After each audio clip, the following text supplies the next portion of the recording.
Well, it's a hard rain, it's a purple rain. Taps the levee and leaves a stain. Hey everybody, I'm Mark Finkelpearl. This is Jeffrey Himes. I'm really excited. It's Mickey Raphael Day on Hard Rain and Pink Cadillacs. Mickey has been playing harmonica with Willie Nelson since 1973.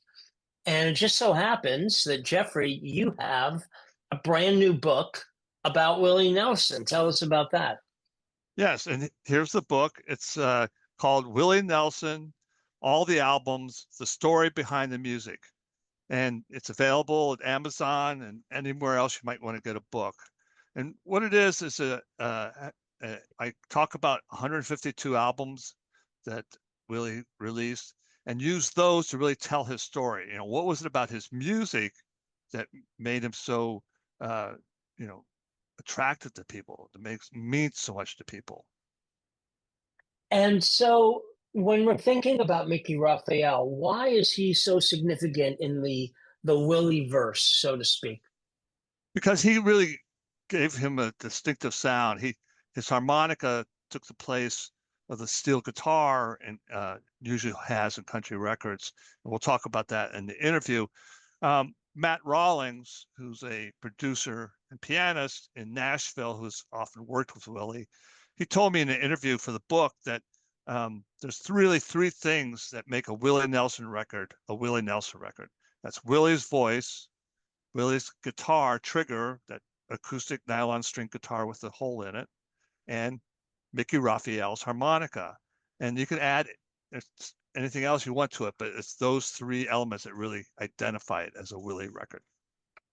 All right, here we go with the Hard Rain and Pink Cadillacs conversation with Mickey Raphael.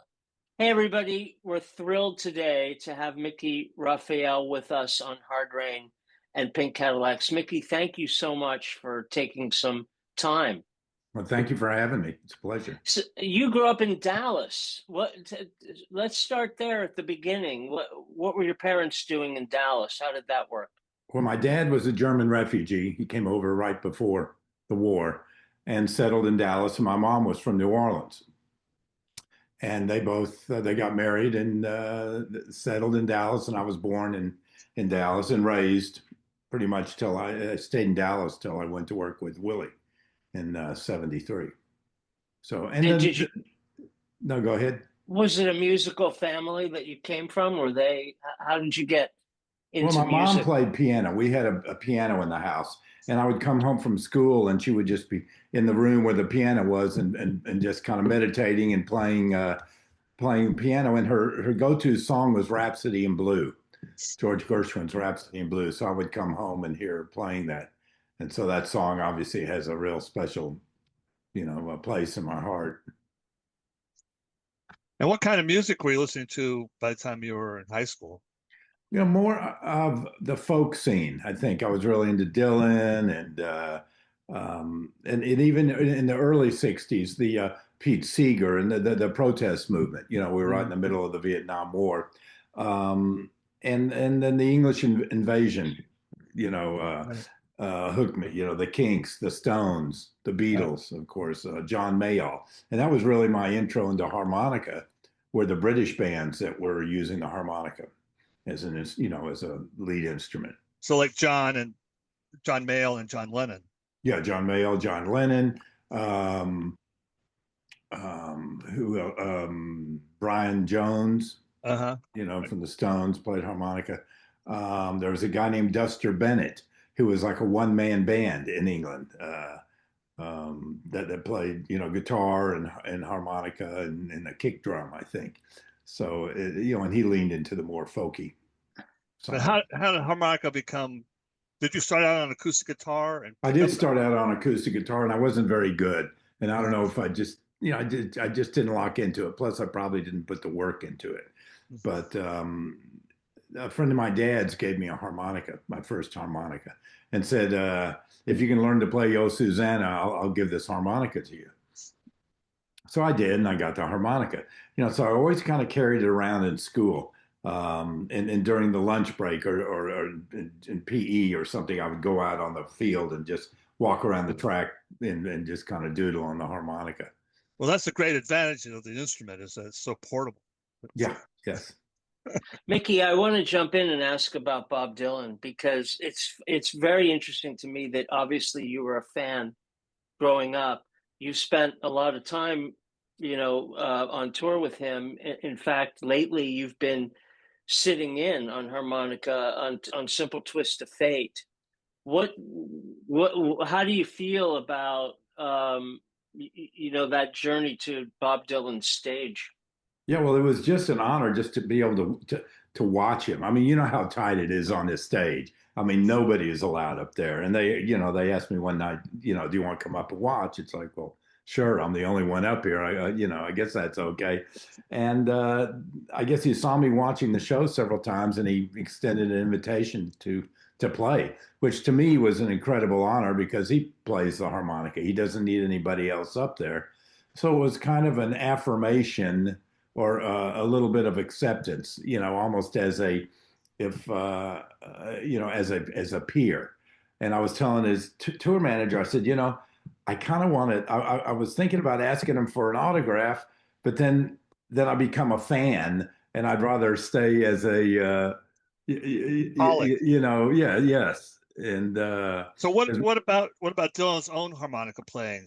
How is he's not obviously a technical whiz the way maybe Stevie Wonder or Toots Thielemans is, but it certainly has a distinctive voice on the harmonica. Yeah, and it's exactly. There's a voice, there's a tone, there's a phrasing that is so unique with him. And I would always encourage him to play more. I mean, there were tours where he wasn't playing any harmonica, and I had got word to him, I think he should play more.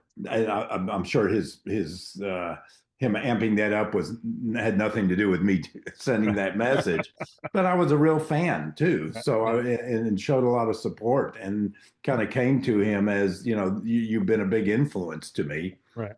Without genuflecting too much. Right. Without, but I was spiritually kissing the ring, because he kind of made it possible or piqued my interest at the very beginning to be a harmonica player, and that you didn't need the technical. You could still get by without the technical prowess, as say a Toots Thielemans, or Right. Little Walter, Right. and it just shows that instrument conveys so much feeling, which he does, which he's a master of, And how did you end up? Let's jump ahead. So, how did you end up playing with B.W. Stevenson in Dallas? Well, he was around the folk scene, and I was, involved with. There was a little club called the Rubaiyat that was a little folk coffee house, and he would hang out there, and Ray Wiley Hubbard and Michael Murphy and Guy Clark. So I was kind of in that music scene, and I was playing with BW locally, and he got a record deal. So he took me along for that. We went and I recorded a couple of albums with him. Are you on My Maria? No, I left by that time. Okay. Yeah, so I was on the first two albums. All right.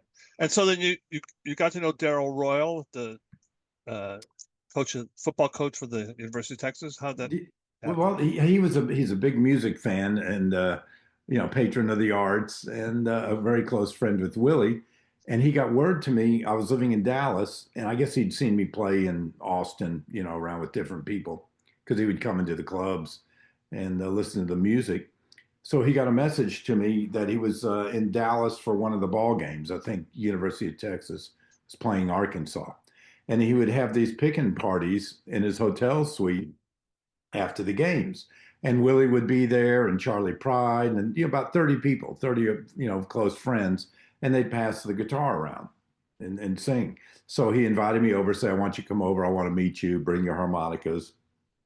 We'll have this little jam session. And Willie was there. And I didn't know that much about Willie. Since BW was on RCA, I'd been able to go to the album locker at Columbia. No, it's RCA.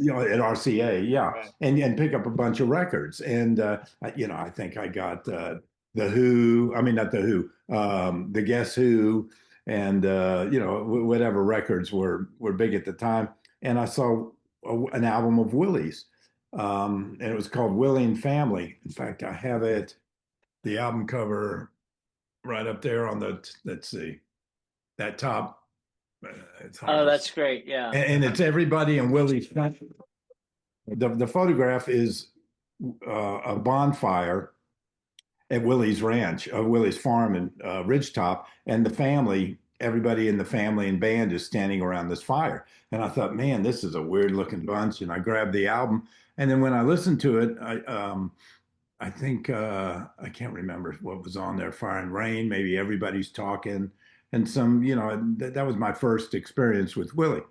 And then when he's sitting in the coach's hotel room and sitting on the floor, and the guitar came to him, and he plays Nightlife, and I thought, oh, that's a Aretha Franklin song, So then I obviously put it together that he was that he had written those songs, and that was really my first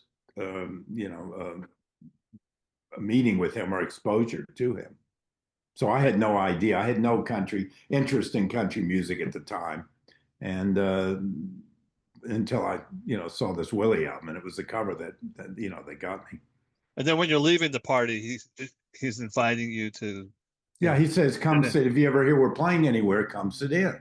And I thought, well, that would be fun. So a couple of weeks later, they were playing a benefit for a volunteer fire department at the high school in Waxahachie, Texas, which was a half hour south of Dallas. So I drove down there with my harmonicas and found them, and they were set up. The band was set up on the basketball court in the junior high. Mm-hmm. And I sat in with them. We played, and I think we played the song Fraulein about 10 times because people like to dance to it, to two-step to it. So basically, we're playing a sock hop in this high school. And then afterwards, we went to a truck stop for breakfast. And this is probably 1 a.m, and I was getting ready to leave after breakfast. And I thought, well, I'm going to have one more cup of coffee. And we're chatting, and Willie says, hey, we're going to New York in a few months. Why don't you go with us? Mm-hmm. So, and that's when they were playing Max's Kansas City.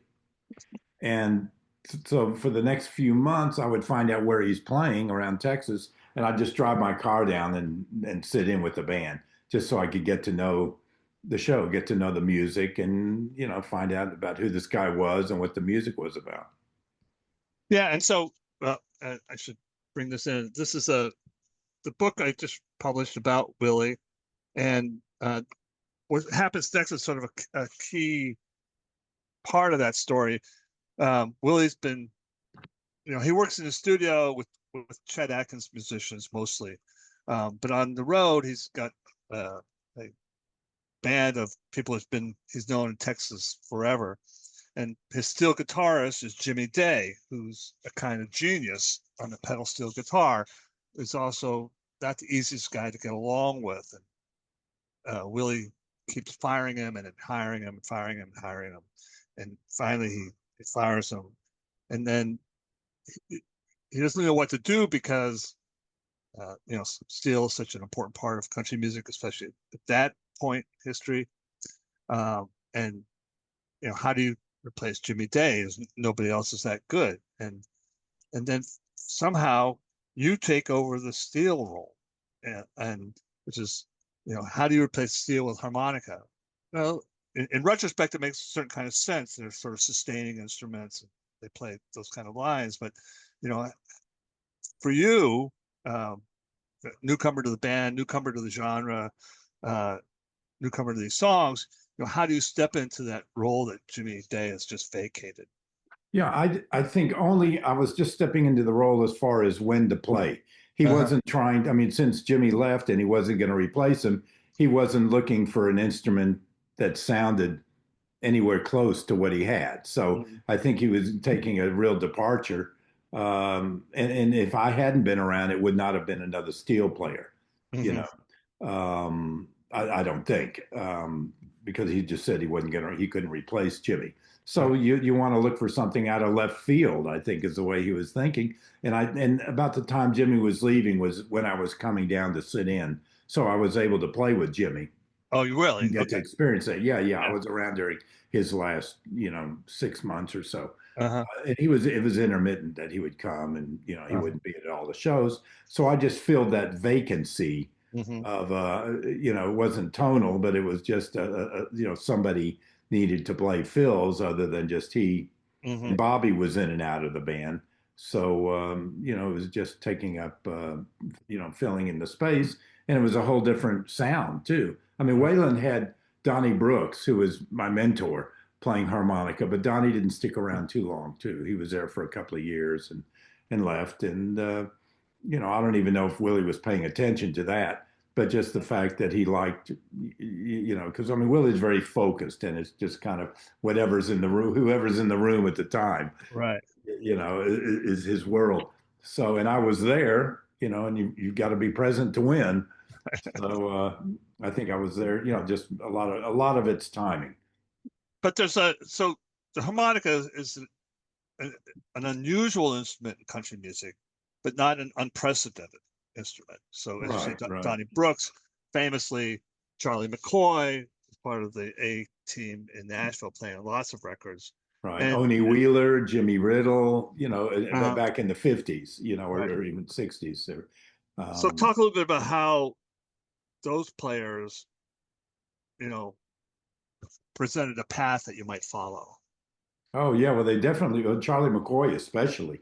And Donnie. I mean, because Donnie was the first guy to sit me down and show me around on the harmonica how to play.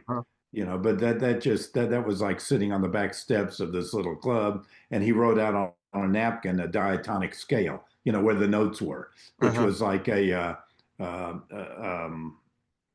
just a pattern and the basics for all the licks that I played. Right. So at that point, I would go back and I'd listen to Charlie McCoy and how they were approaching a song, and when they would play their fills and how to play, try to stick to the melody, and not just when you're learning an instrument, not just riffing. I mean, not just playing all the time. And you got to learn that, since I was playing with singer-songwriters, that you've got to serve the song. You're not serving yourself. So the lyric and the voice is the most important thing, happening, and you don't want to get in the way of that. You don't want to take away the attention from the lyric. But famously, on those early Willie records, at Liberty and on RCA before you joined the band, there's always a sort of a tension between the session players that have a particular way of playing, which is fairly, straightforward, and Willie's phrasing, which is all over the place. And the problem is that if the session players tried to follow Willie without really knowing where he's going, that was a problem. And if they didn't try to follow him, that was a problem. And and it wasn't until he was recording with players who played with him on an ongoing basis, who knew that kind of phrasing, that it started to click. And can you talk about the challenges of playing with that sort of unorthodox phrasing that he uses? Yeah, well, first off, the studio guys were great. There's no better players than those guys. And, you had a producer, you had a pretty strong producer like Chet Atkins or Felton Jarvis. These guys are reading charts. They're not, even though Willie was on the sessions, they're not following him. Everything is written out. They're playing in straight time. And it was Willie that I think was trying to follow them and maybe having trouble, getting in the pocket. I mean, or not, but that was not natural to him. Right. And when Willie got the opportunity to make records on his own, he did it with his band that knew how to follow him, so he could actually be himself. And that's why a lot of the records that he did all, in the 60s and stuff, they weren't big hits, because Nashville really didn't know how to work with him, and they were just following that formula of the same guys that played, who were brilliant. But there was, everything was in time, in perfect time, and it really didn't flow and have those kind of loose jazz feelings that Willie, brings to the table now. Can you put into, this is something I was struggling with in the book, can you put into words what's happening in that phrasing? Because he doesn't, it's in time, but it's not, it all He'll sing resolved way at the ahead end of. of He'll sing, yeah. We all end together. That's a right. safe. He'll turn around sometimes to the band and just at the end of a song and just go safe. It's like nobody got hurt. Everybody could walk away from that ending. It's like a plane crash that you can walk away from. So I mean, Willie is not, listening to the rhythm section. He's playing, how he feels, which is very unique. A lot of singers just, get in the pocket and follow the rhythm section. But Mhm. with Willie, his rhythm section kind of follows him, but not exactly. I mean, because that's not maybe not the right way to put it. Willie sings way ahead of the beat. So if you just keep, the groove going, he will eventually come back to you. And the trick is to not to try to chase him and just to Mhm. trust that he's going to come back, which he And always does at the and end. what was for you as a newcomer in the band? What was the learning curve like? Well, I just the learning curve was I didn't know the songs, because I didn't really have, but the changes were easy-ish, and I had an easy job because I was just kind of icing on the cake. I could play when I felt like it, or Mhm. not. If Right. I'd have been a the bass player, I think is the hardest seat in the house because Uh, he's got to be, he's playing every beat and he's got to be there, and it just has to be there all the time. If I don't right. know what I'm doing, I can lay out, which is kind of Willie's, he always said, if you're not sure what to play, don't play anything at all. Mhm. And so, uh, just tell that sort of famous story about your status and pay with the band. Oh yeah. The time that I was following him around before we went to New York, I would just show up on the weekends and play these little country joints that Willie was playing. And I think Willie asked Paul English, our drummer and band leader, he said, "What are we paying Mickey?" And Paul goes, "He's just showing up, just sitting in." And Willie goes, "Well, double his salary." But eventually, you did start getting paid. Yes, eventually, by the time we went to New York, I think we were making either $50 a gig, and because I remember we went up to $100 a week, got on a salary. Uh-huh. And so when talk a little bit about those Atlantic records and how that was a change uh, Oh, with Jerry for Wexler, yeah with that was a change for Willie, a change for country music, a big turning point. with Jerry, who really loved Willie. He he was used to working in Muscle Shoals with Aretha, stuff he did with Aretha, and his past with Ray Charles. So he took Willie to Muscle Shoals with the band with the Swampers, Hmm. is what he cut the tracks for Phases and Stages, and then afterwards he recorded the band live. We did some shows at the Austin Opera House, so Right. there's a live recording somewhere that Jerry recorded, of the band, and we didn't really we didn't do any studio records with Jerry. Oh, So really? Okay. yeah, Atlantic shut their offices down. They gave Willie his masters and cut him loose, and he went to Mhm. Columbia. So the Right. first record, Willie's deal at Columbia was that he could produce. He was producing himself and could use anybody he wanted to on the records, which Hmm. was the band. And that first record was Redheaded Stranger, which the label had turned down, said it was a good demo. And that was when you did Redheaded Stranger. It was very different from your live shows because even on the Texas Opry record, there's a lot of stretching out, there's a lot of soloing, a lot of freedom, a lot of playing, and then Redheaded Stranger is like stripped down to the bones. And can you talk about those two sides of that coin? Yeah, well, one was live and the other in the studio. Uh-huh. Willie came in with a stack of papers or napkins or just, loose leaf papers with these lyrics on it. And we go in the studio and we're set up, in one room. I mean, the drums might have been in a booth, and Willie shows up with a stack of papers with lyrics written on them. And we're set up in the studio, kind of in a semicircle with B. Spears, a bass player, and Jody Payne on guitar, and Willie, and then myself. And the piano was in one corner of the room, and the drums were in a drum booth. So basically, we could, in the same room, we could all see each other. And Willie just said, "I got this idea for this record, this concept record," he called it. and he just pulled out a sheet of paper and would just start playing, and we're hearing it for the first time and playing along with him. So that record is very sparse because we're maybe doing one or two takes and again hearing it for the first time. So we're just kind of enthralled listening to him play and just kind of adding our contribution. But it wasn't like we worked these songs up and worked up arrangements. It was all spontaneous and kind of stream of consciousness recording. Yeah, in my research for the book, I read that he told you to not play anything until you feel something. Is that Yeah, which is accurate? just that could go anywhere. I mean, that Right. that should be at any time, Uh-huh. that should be tattooed on my forehead. And then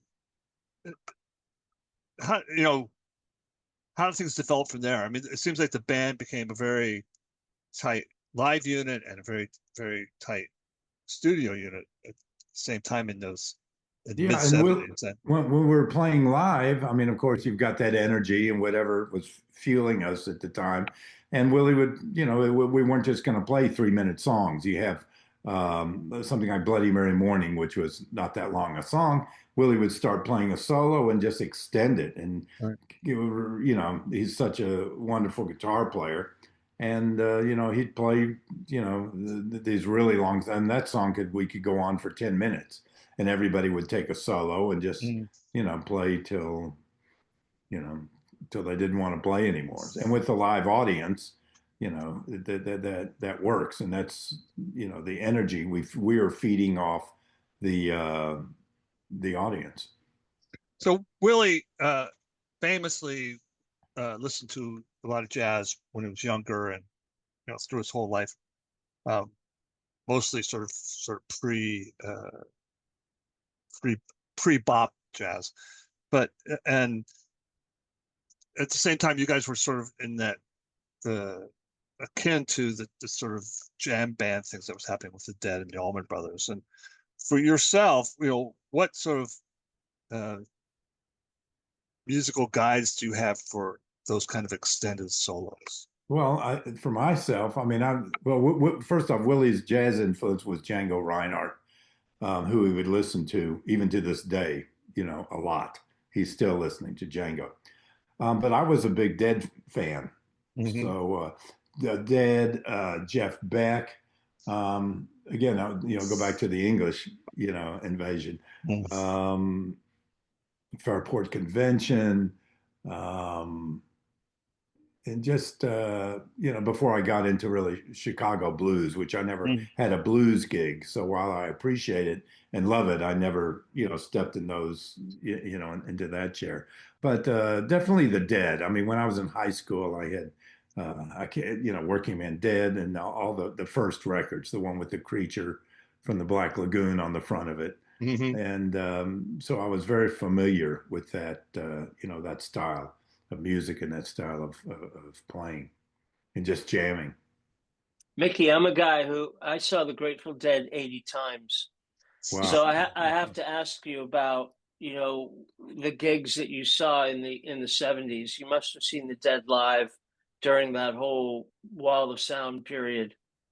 Oh yeah, I think I saw them in Houston with the Jefferson Airplane, the Byrds, 3 or 4 other bands, and the Merry Pranksters were there walking around the audience, and I might have taken some acid at the time, allegedly, and then the PA went down, so there was like 2 hours of no music, and I was hallucinating that the place was filling up with water, and I think I was wearing red and white striped pants like an American flag with a blue T-shirt, tripping. And they finally got the PA up, and and music went back on. But that was an experience that I still won't forget. I think that was like 1969. Wow. Yeah. And so, do you listen to much jazz yourself? I guess is what I listened to Miles. I'm reading a book that Wynton wrote, Wynton Marsalis, and he talks about different kind of the structure of jazz, about how it's a conversation, people, the different voices answering the call and response, and he gives instances. So I've been listening to King Oliver, Louis Armstrong, Charlie Parker, Cannonball Adderley, Art Tatum, and just I mean I listen to these guys anyway, but with a specific description of what he's talking about. It's almost like a jazz primer. That and I think this book is about how jazz changed your life or something. I forget the name of it. Somebody just sent it to me. But that's similar to what was happening in Willie's band too. Oh yeah, fair to say. Exactly. We would just speak to each other because Willie doesn't ever. Willie, the only thing he would give us, the only thing he would say was just when to play, and usually, he would just kind of look at you and nod, and even to this day when we're playing, I mean, Willie and I are the only soloists left in the band. And a lot of times when it's his turn to take a solo, if he doesn't feel like playing or wants to throw it to me, I can tell he doesn't even have to look. I can see where his hands are on the guitar. If they're in the middle of the guitar, he's getting ready to play the solo. If they're at the end, the headstock, I know he's going to pass. So it's not, he doesn't have to turn around and look at me. Right. So you just kind of read the body language of everybody. I mean, I've got one eye on him all the time. Right. And that's just a result of playing together so long. Oh, yeah. And when Grady Martin was in the band, he also has a jazz background too, even though he was a top Nashville session musician. And what was like playing that band was in some ways one of the most fascinating country ensembles ever, with you and Grady and Paul and Bobby and the whole thing. And could you talk about Grady and what he added to the mix? Grady was so amazing as a guitar player, and I didn't really realize the impact of him musically until one night we're playing in LA and Eric Clapton was there. When I met Eric, I said, "Do you want to go meet Willie?" And he goes, "No, I want to meet Grady." I thought, "Oh, who is this Grady guy that's been with us for 10 years?" But Grady would stand in the back. He wouldn't even stand on the front line. He barely played except when he would take a solo. Willie would kind of push him to play, but he would just want to lay back. But he took an incredible solo on Stardust every night. And was so kind of under the radar. He was not a driving force like he was in the studio, being the leader in all these famous recording sessions. He was just, so laid back and really under the radar with us. But one night, he gave me the best advice anybody ever said. And he had the reputation of being kind of gruff. He wasn't real warm and fuzzy.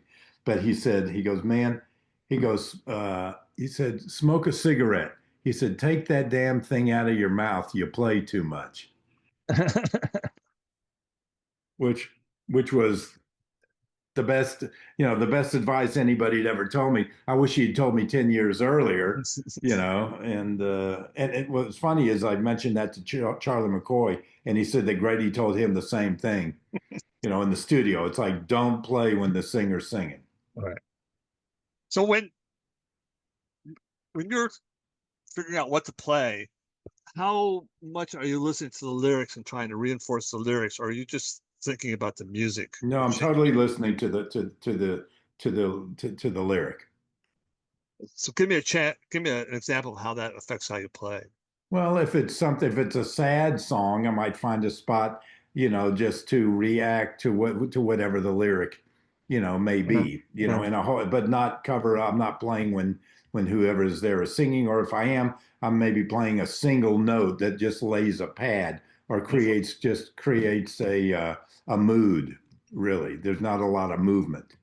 I'm not a fast player by style anyway, but because I've always played with singer-songwriters where the lyric was king, and not just other musicians where you really had to work on your riffs and everything. So I'm not that kind of player. Yeah, it's interesting because I talked to Garth Hudson once, and he said, whenever I learn a new song, I always want to know what the lyrics are.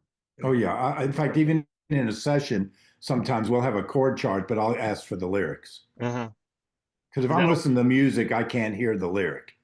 So I'll listen to the music and get an idea, or I have a chart in front of me to follow. But if I need to, I always ask for the lyric. Just that's even more important than knowing where the changes are going, because I can feel the changes. I pretty much can guess mm. what's going on. And since as long as we're talking about jazz for a minute, let's jump ahead to the album with Wynton Marsalis, Two Men with the Blues, and where you're playing like you're almost like another horn in the horn section of a jazz band. And how did how did that sort of that different perspective give you a new look at the music you're playing? Yeah, yeah, and it's well because there were already two other horns there, Walter Right. Blanding, and Winton. So I had to be kind of part of the horn section. Now everything they played was written out, and Winton Mm. even said, "I don't know how to write for the harmonica." And I said, "Well, just write when I should play." Uh-huh. So just had the charts there. So, and I'll fill in the blanks. But you listen to them and they just raised the bar. I mean, that was the most incredible experience I had musically because the bar was so high, to play with these guys. And, I had to listen to what they're doing and kind of, bring my best game. Mhm.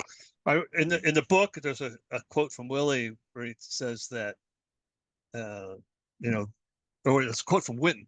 And Wynton says, we're from the city, so we sound like taxis and cars and horns, and whereas Mickey and Willie are more from the country. It sounds like a train out on the countryside, or Yeah. Well, what that was actually was we were doing Bright Lights, Big City. uh-huh, So he wanted to represent the city, the bright uh, lights, the big city uh, is where the horns kind of came in. And then I guess Willie and I brought the influence back to a kind of a country feel. right. So one of the things that you've done a little bit of producing in your career. Famously, you did Naked Willie, where you took those RCA tracks and, as you put it in your notes, unproduced it.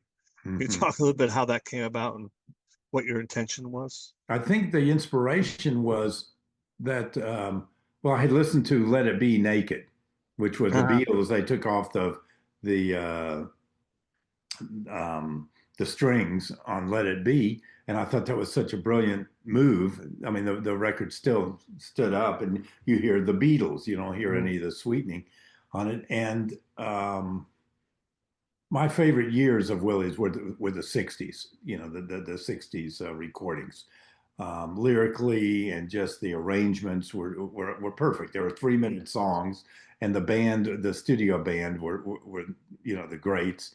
And I thought a lot of it was covered up with background vocals and strings. So which was the formula, which was the Nashville sound Mhm. that they were just following a straight formula when they were making records back then. So I pitched the idea to the label, said I want to go back and get these masters, or they could get these multi-tracks and see what I could do to bring them down to just the band, Mhm. which was really the way Willie was recording at that time. What was this 10 years ago, where he would go in the studio with a small band and said, I want to bring these classic recordings and make them sound like they were recorded today. Mhm. And so we went in and did that. And when I played it, I didn't even tell Willie I was doing it till we were done.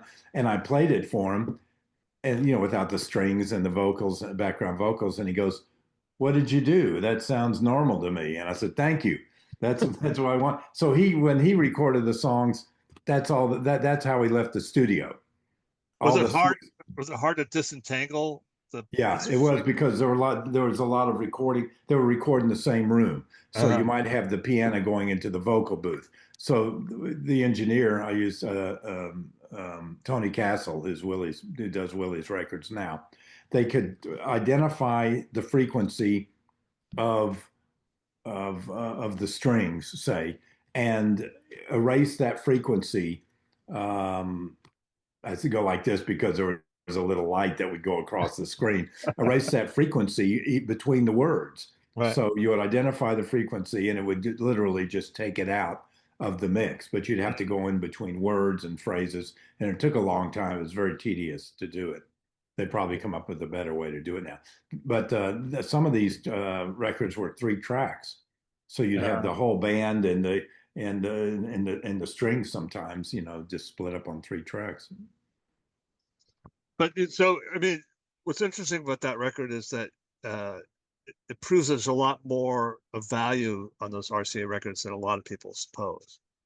Yeah, I mean, I mean, they're like novellas. Each song it tells a story, and it's still my favorite. I was listening to it the other day. The songs are kind of timeless, so you could do anything. You could, they're open to all kinds of arrangements. I just wanted to bring it back to, the basics and where you're able to hear. I mean, on one song, Lay My Burdens Down, there's some Grady doing some riffing on his guitar that you didn't even hear on the original tracks because they were covered up with vocals and stuff. So, yeah, I mean, what's fascinating when I was doing the book is how many of his, really great enduring songs were written in those pamper music years, like from 59 to 65, December Day, which is he recorded like 3 or 4 times, or all these songs that, people forget, they really date back to the really early burst of songwriting he had. The other thing in the book that I think has really struck me is the relationship between Willie and Chet Atkins, which were these two men who obviously admired each other and respected each other's talent, but had completely different visions of what a Willie Nelson record should sound like. And I was wondering if you had thoughts on that relationship. No, that was before my time, but I know that Chet respected Willie enough to kind of to take a back seat, to let him go. Says, I can't, this is not the way, this is not the way I hear these things, or I don't know what to do with you, basically. Talk a little bit about the songwriter movie, which is my favorite of all the Willie movies, which is, him and Chris Christopherson playing sort of, veteran, jaundiced songwriters, singers trying to help a young woman make it in Nashville. And, it's a very sort of ruthless satire of the Nashville way of doing things, and these 2 old guys up to all kinds of hijinks. But you're in there, you co-wrote a song in that. What was the filming and soundtrack like? Yeah, it was just, I think the soundtrack was mostly Chris and his band. I think they had the most songs on it. So I think we kind of had a marginal involvement in it, but it was just everybody being themselves, really. So and that's where I think those things become the most honest, because Willie was just being Willie and having a normal relationship with Chris and the girl singer, right. Leslie Ann Warren. And that song, Nobody Said It Would Be Easy. How did that come about? I don't know. I just thought of a good line and thought Willie and I at the time had a plane and we were flying back to California after the show. We were both living in California, and he and I would be the only ones that would want to ride on the plane. And I had an idea for a song, and we just kind of co-wrote it. Finished it one evening flying back to LA. And it just happened to fit in the movie, so. And talk a little bit about your instruments. I mean, how many do you have? Do you have a particular brand? Is it? Yeah, I play. Obviously, they're cheaper than guitars, but they have the same sort of obsession about the guitarists do. No, because you can't really get attached to the instrument so much, because you're constantly replacing. I mean, it's a little brass reed that wears out, and I have some now that are, I mean, I just play over-the-counter harmonicas, but I do have a bunch that are custom made. But I don't play them because I'm saving them for what I don't know. But yeah, I have several. How do you custom make? Talk about that design process. What are you looking for when you're doing a custom harmonica? Well, the reeds are well, the over-the-counter ones are just stamped out with a machine, and the guys that customize them are because it's 10 reeds or is it 20 reeds? 20 reeds, and what controls how they react is the distance they are to the plate, and these are all they're just hand assembled, hand done, and hand tuned. So, and about Got it. 4 times the price of a over the counter. But I like the over the counter ones too, that are probably $80 a piece, when you have to buy them. But they go out of tune and then, I toss them. I don't mess with retuning them. And you've never played a chromatic? I do play chromatic. Yeah, it's not my first instrument, but yeah, I've played on the Stardust record. I was playing chromatic, and I have different, things, different sessions. I played chromatic, and I've been playing a lot of bass harp recently. I just did a session for Brandy Clark for Shooter Jennings was producing with his bass harp on it. Explain for our listeners the difference between the chromatic and diatonic and bass. Well, chromatic harmonica is the harmonica with a button on the end of it that raises the see, you have this little button and the holes as it changes the holes. So it raises the note a half step.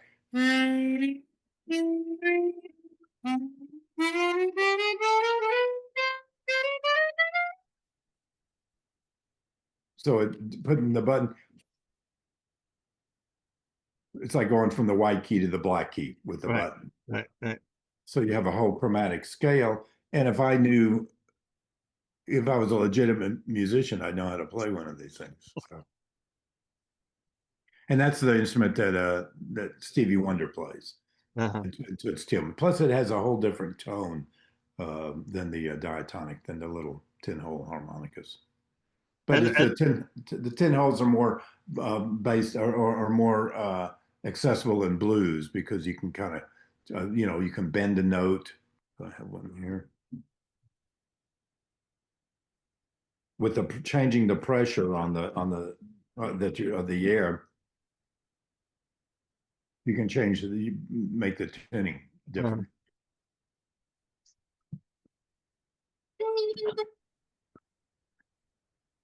That's a good one. And so with a chromatic, you can play in any key on it? Technically, yes, but you don't really have the dynamic feel that you do on so the tone, you can't even bend it. I have to play 2 separate notes.